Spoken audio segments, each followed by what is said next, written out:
आजको हाम्रो यो नयाँ भिडियोमा चाहिँ हामी तपाईहरूलाई पुलबजार भएर बालासन भएर तुङसुङ पुर्याउनेछौँ। तुङसुङ जो चाहिँ हामी पुग्ने गन्तव्य थियो, जहाँ चाहिँ हामीले हाम्रो काम लिएर गएको थियौँ र पनि हामी यो बाटो तपाईहरूलाई पनि यो नयाँ बाटो भएर चाहिँ तुङसुङ पुर्याइरहेका छौँ। अहिले चाहिँ अब हामी यहाँ तल पुलबजारको माथि छौँ अनि अब यहाँबाट चाहिँ हामी 14 नम्बर गएको छ। आज यसो एक्सप्लोर पनि गर्दै उहाँ पहिला आउनुभएको यहाँ हुनुहुन्छ हाम्रो दाजु र अब उहाँ अस्ति हिँडेको बाटो रहेछ यो। यसो गराइदिनुहोस् न तपाईँले कता। आज हामी जानु चाहिँ 14 नम्बरमा अब अन्त्येष्टि कार्यको हिजो थियो, तर हिजो नभएकोले गर्दा आज जाँदैछौँ। समरिकको बाटो जानु त पर्ने थियो, तर त्यो बाटो खराब भएकोले गर्दा चाहिँ हामी यो पुलबजार भएर यो तल देख्नु हुँदैछ पुलबजार।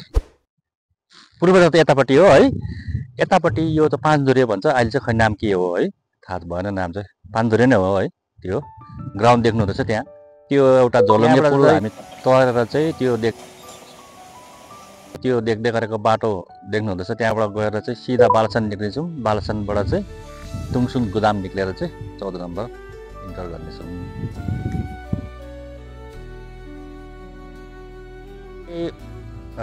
किलोमिटरको हिसाबले हो भने चाहिँ समरिक टु 14 नम्बर पनि समरिकै हो। त्यहाँ चाहिँ नजिक पर्ने थियो, तर बाटो खराब, समरिकको बाटो खराब भएकोले गर्दा चाहिँ यो बाटो अलिकति टाढो भए पनि साह्रो त हामीलाई डिफ्रेन्स पर्दैन है। र पनि यो बाटो राम्रो भएको गर्दा चाहिँ हामीलाई त्यहाँ समरिकबाट भन्दा चाहिँ यताबाट नै छिटो भएको जस्तो लाग्यो मलाई पहिला जाँदा चाहिँ। माथि हाम्रो के अरे साङ्गाटार फाटकदेखिको तल कोठी गाउँदेखि अलिकति माथिसम्म चाहिँ एकदमै राम्रो छ। त्यहाँदेखि ओह्रालो चाहिँ पुलबजारसम्म चाहिँ एकदमै बिग्रिएको छ। त्यहाँबाट पुल त्यो आइरन ब्रिज तरेपछि त पुरै पिच छ, ब्ल्याक टपै हो। त्यहाँबाट अलिकति त्यो जुन चाहिँ हामी त्यो पुलमा निक्लिन्छौँ, पुल चाहिँ अलिकति खराब छ। त्यहाँको उकालो त सबै ब्ल्याक टपै हो। माथि बालासन निक्लिएपछि चाहिँ बालासन टु तुङसुङ गोदाम चाहिँ अलिकति खराब छ, अफ रोडै छ। त्यहाँदेखिको चाहिँ फेरि राम्रै छ बाटो चाहिँ। डियर भ्युज, यो बाटो चाहिँ अहिले हालैमा बनिएको बाटो हो र यो बाटो चाहिँ अब यसले चाहिँ सिधा यो पुलबजार तल देख्नु भएको पुलबजार जोडिन्छ। यहाँबाट सिधै तपाईँको फेरि यो माथि इन्टेक भएर रम्बुक भएर सिडर्स भएर सोनादा निस्किन्छ र यसले कनेक्टिभिटीको काम चाहिँ धेरै गरिरहेको छ। र आउने दिनमा अझै यो तपाईँको धजे होपहरू भएर अब जुन रुरल हाइवेको कुरा हुँदैछ हो, यो रुरल हाइवेले सिधा धजेलाई जोड्छ। धजे जोडेपछि त अब यहाँ तलकोहरूलाई पनि यो जति निम्न जग्गा छ यहाँकोहरूलाई पनि सिधै धजे निस्केर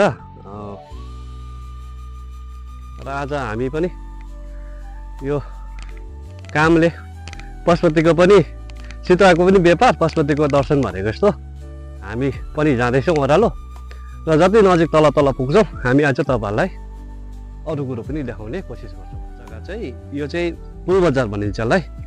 यो पुलबजार चाहिँ अब अहिले धेरै विकसित भएर गएको छ।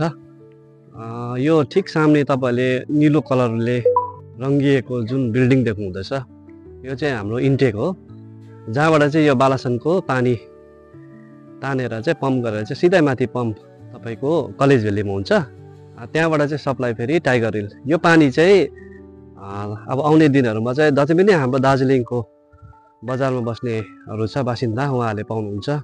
अनि यहाँ धेरै यो जग्गा पनि अब धेरै डेभलप भएर गइसकेको छ। यो निलो जुन बिल्डिङको सामने जुन ठिक छेउमा जुन रातो कलरले रङ्गिएको बिल्डिङ छ, यो चाहिँ डन बस्को स्कुल हो, यो चाहिँ क्रिस्चियनहरूको। अनि त्यसकै छेउमा बिचमा चाहिँ यो चाहिँ हालैमा अब यो उद्घाटन भएको ब्रिज हो। यो ब्रिजले चाहिँ आउने दिन समय सालमा चाहिँ यहाँको बासिन्दा र सोनादाको बासिन्दाहरूलाई चाहिँ जोड्ने काम गर्छ र आउने दिनमा हामीलाई पनि यो बाटोबाटै सोनादाहरू जानु सजिलो। अनि यो चाहिँ सबै यहाँ चाहिँ अब नयाँ नयाँ बिल्डिङहरू बनेर कतिजनाले त होमस्टेहरू पनि बनाइसकेका छन् यहाँनिर। र यस्तै छ यहाँको चाहिँ यो जति पनि एरियाहरू छ। र अब अहिले आवाजावा पनि प्रायः सबै बाइकहरू चाहिँ एक्सप्लोर गरिरहेका छौँ। र यस्तै छ यहाँको चाहिँ अब वातावरण। अब यहाँको खासै भन्नु पर्दाखेरि चाहिँ यो जग्गामा चाहिँ अब पहिला सुन्तलाको खेती चाहिँ बहुत हुन्थ्यो अरे, तर अब अहिले धेरै कम मात्रामा चाहिँ सुन्तला खेती भइरहेको छ। अब त्यस्तै जैविक कतिवटा केमिकल्सहरूले गर्दाखेरि पनि यो अब अहिले जुन सुन्तला जुन हिसाबले पहिला फल्थ्यो, अब अहिले चाहिँ त्यो सुन्तलाहरू त्यसरी फल्न सकेको छैनन्। अन्त यो चाहिँ तपाईँलाई मैले भनिहालेँ, यो चाहिँ पुलबजार एरिया यो चाहिँ तपाईँको हाम्रो पोखरेबुङ राङभाङ भ्यालीमै आउने एउटा सानो जग्गा हो। हेर्दै गर्नुहोस् अगाडि पछिको चाहिँ हाम्रो यहाँको डन बस्को स्कुल हो। यो चाहिँ अब क्रिस्चियन मिसनरी स्कुल। यो निर्माण भएको चाहिँ अब खासै मलाई चाहिँ यहाँ थाहा छैन, र पनि अब यो स्कुल चाहिँ यहाँ बनेसँग चाहिँ एकजनासँग भेट भयो मेरो है। उहाँको चाहिँ यहाँकै हुनुहुन्छ राईखाने, र यो स्कुल बारेमा चाहिँ उहाँले भन्नुहुन्छ।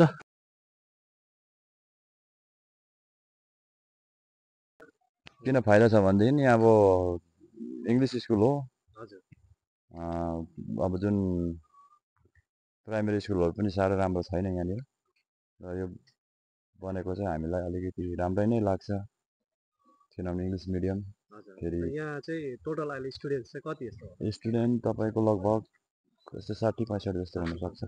यहाँ वरिपरिको मात्रै यो कभर गर्छ कि यहाँदेखि पल्लो भेग जस्तै? हजुर बालासन हजुर हजुर सबै जग्गा? हजुर, सिडस मुन्डा बालासन हजुर।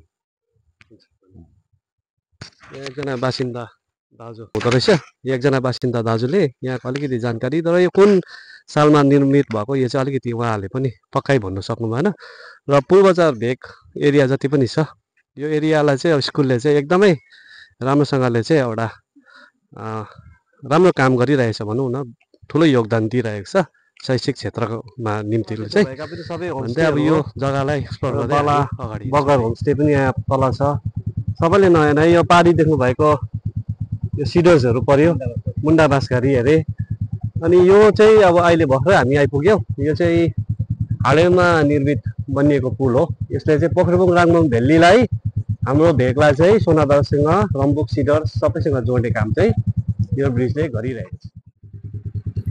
यो पुलबजार भेगले यस्तो कम अवधिमा पनि यति विकसित भएको देख्दा गरङ्गित हुँदै हामी अब हाम्रो दोस्रो गन्तव्यतिर अघि बढ्दै जान्छौँ।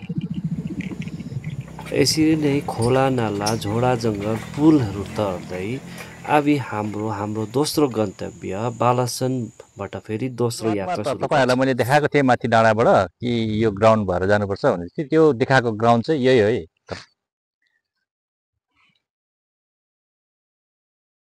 बालासन पुल बजारको तर्फ जाँदैछु। यो गाउँ चाहिँ पहिला त पाण्डुरे भने जस्तो लाग्छ, अहिले त खै के हो मान्छे पनि छैन सोध्नु पनि है। खै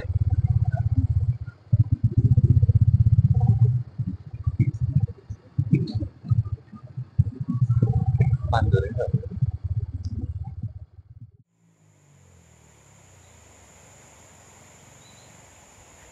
र कैयौँ दशकदेखि खडा भएर आजै उभिन्न खोजिरहेको यो पुरानो पुलले स्थानीय दुई जग्गाको मानिसहरूलाई सेवा दिइरहेको देखियो। पुरानो पुल हो यो पुरानो पुल। पहिला अब हामी यहाँ अफिसहरू आउँदाखेरि यही पुलबाटै आवाजाउ हुन्थ्यो है। अनि अब जुन फिलहाल अहिले बनिरहेको छ त्यो चाहिँ यो जुन एडवर्ड्सले बनाइरहेको छ त्यो चाहिँ तलको पुल हो। अनि यो पुलको अवस्था यस्तै हो। अब पहिला पनि बहुत हिँडेँ यो पुलमा पहिला है।